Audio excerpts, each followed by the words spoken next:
The 18th of December 2017 12H19 Copyright Getty Images North America, AFP, by Alex PIGMAN. The EU is investigating whether Ikea went shopping for complex deals to avoid paying its fair share of taxes. Brussels, AFP. The EU on Monday opened an in-depth investigation into Swedish furniture giant Ikea's tax deals in the Netherlands, in the latest salvo by Brussels against the tax affairs of multinationals. With the probe, the European Commission is taking a close look at the ways Ikea allegedly used a Dutch subsidiary to slash its tax bill on revenue from megastores around the world. The case is the most ambitious one yet by Brussels against a multinational from Europe, and follows similar cases against U.S. heavyweights Apple, Amazon and McDonald's.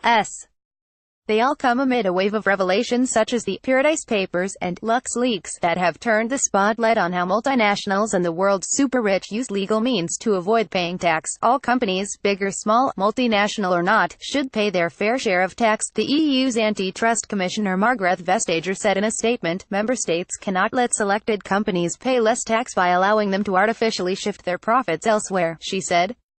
The Commission put no figure on its latest allegations against Ikea, but a report by the Green Party in European Parliament last year said Ikea avoided €1 billion, $1.2 billion, in EU taxes between 2009 to 2014. Privately held since its creation in 1943, the Ikea Group has a complex corporate structure and is run by various foundations that has allowed it to stay clear of Sweden's high taxes, biggest tax havens. The Commission's probe concerns two tax agreements brokered between the Netherlands and Ikea, a Dutch-based unit of the retail giant that receives franchise fees from Ikea shops worldwide.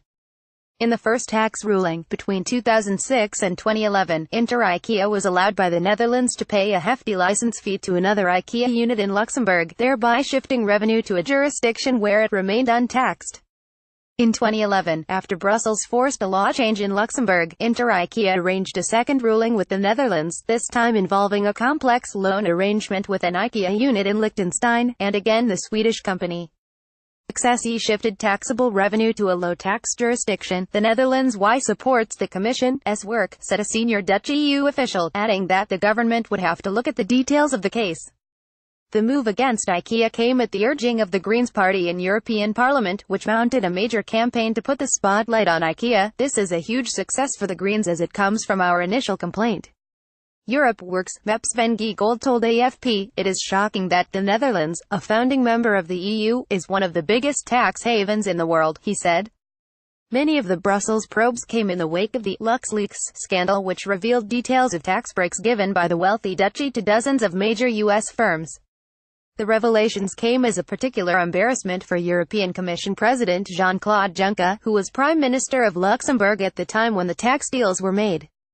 In similar cases against tax deals for coffee shop chain Starbucks in the Netherlands, Vestager ordered the latte and espresso maker to pay roughly €30 million in back taxes.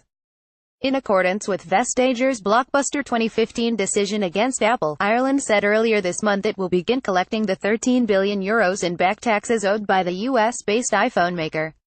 By Alex PIGMAN. Copyright 2017 AFP.